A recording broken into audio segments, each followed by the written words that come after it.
এখানে যে বাবটা বাবু যিকরিল মুস্তাহাব্বা আকিবাল ওযু, ওযুর পরে মুস্তাহাব দোয়া সমূহ।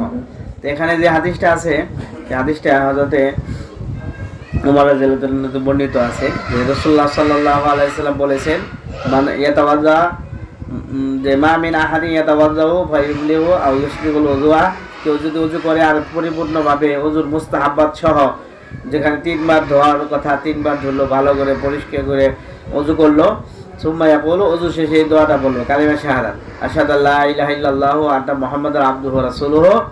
হ্যাঁ, আরো জায়গায় আছে আল্লাহুম্মা জাআলনি মিনাত তাওয়াবিন ওয়া জাআলনি মিনাল মুতাতাহহিরিন। ঠিক আছে, এই অংশটা বাড়ানো আছে। আর এই রিওয়ায়াতে এইটুকু কালিমা শাহাদাত আছে, ইল্লা ফুতিহাত লাহু আবওয়াবুল জান্নাতি সামানিয়া ইয়াদখুলু মিন আইয়িহা শাআ, যে আল্লাহ তাআলা তার জন্য জান্নাতের 8টি দরজা খুলে দেওয়া হবে, যে দরজা দিয়ে ইচ্ছে সে প্রবেশ করতে পারে। সুবহানাল্লাহ।